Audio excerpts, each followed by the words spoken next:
What's up, people? This is In the Doghouse, the very first episode. And In the Doghouse is all about giving sportsmen and sportswomen the credit that they deserve for underperforming or doing something stupid. Here we go, let's go. Right, so with that being said, let's bring in our first offender. On trial today is the Liverpool fullback Alberto Moreno. This guy has underperformed for so long, and this week it's finally boiled up. So I would like to have a word with Alberto Moreno at the dock, so bring him forward. Alberto Moreno has been criticised by various different pundits, from Gary Neville calling him garbage, to Rio Ferdinand stating that you must perform if you have hair like that, to Garth Crooks saying that Liverpool will get relegated if they continue to play him. Now, steady on, Garth, let's not get ahead of ourselves.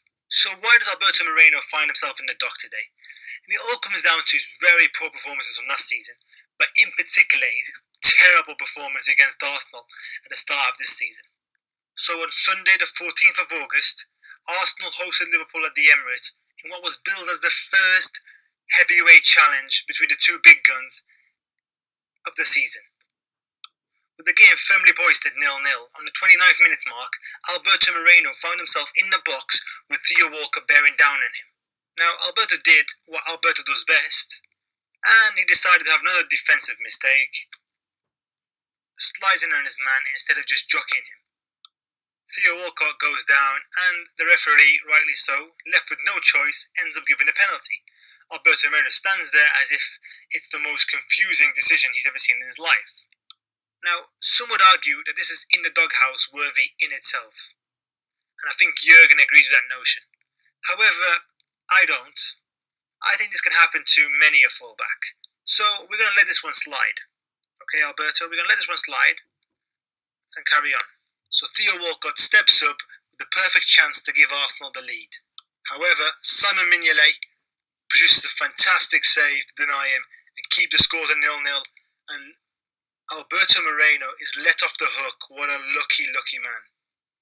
Now, you'd think someone would be so delighted with what just happened, that they're so relieved that they somehow managed to get away with it, that they would be fully concentrated, fully focused, fully ready now for the rest of the game. Yeah, well, no. Not Alberto Moreno, no. So about 1 minute later, yes, that's right, ladies and gentlemen, you heard me right, 1 minute, 60 seconds later, Moreno actually decides he's not grateful for Mignolet, and he's not really relieved at all. He actually has a bright idea of going so high up the pitch and leaving his left back space vacated for Theo Walcott just to simply run in and have a shot. Theo Walcott makes no mistake this time and manages to nestle it in the bottom corner. Simon Mignolet is left helpless, leaving everyone thinking, where the hell is Alberto Moreno? Oh yeah, that's right. He's out of position for the 1500th time. In fact, he's so out of position, he might as well be in Cairo with the Egyptians. That's how far out he is. But what really annoys me is how naive he is. He never seems to learn from his mistakes. This is exactly the same mistake he made against Sevilla in the Europa League final for their third goal. He's made one mistake against Arsenal already. You'd think it'd be time to now focus and get your head in the game.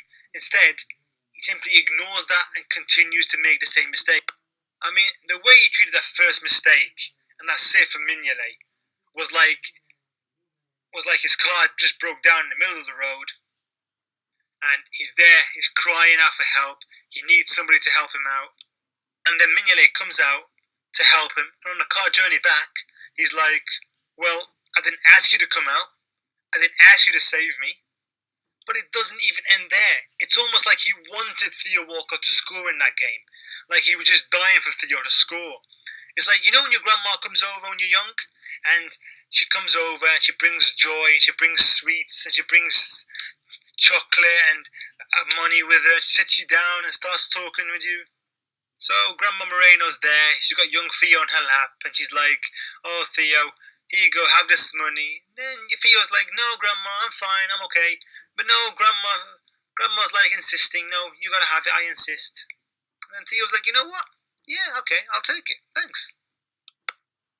Leaving Grandma Moreno thinking, "Oh shit, what's just happened? Oh yeah, that's right, you've almost given away the 3 points." And that is why Liverpool are badly in need of a fullback right now. Because, hang on, What is he daydreaming about now? What could you possibly be daydreaming about, even in court? This guy, honestly, his concentration.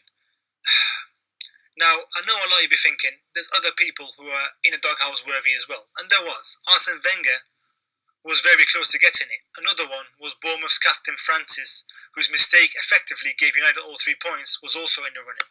Now, the reason why Wenger didn't get it is because I'm going to give him a chance to redeem himself in the upcoming week. Francis also didn't get it because Francis came out and actually faced the cameras and apologised to the fans. Now, I was looking at Alberto Moreno's pages on Instagram and Twitter, and there was no sign of an apology absolutely anywhere.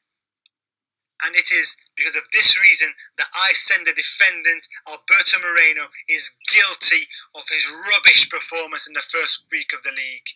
Because of the amount of times he's left his team stranded while he likes to go on a little walkabout on left mid. You will be sent to the doghouse. New arrival in 5, 4, 3, 2, 1. You are in the doghouse. So that is who is in the doghouse this week. Let me know who you think should have been in the doghouse this week in the comments below. Thanks for watching and see you later.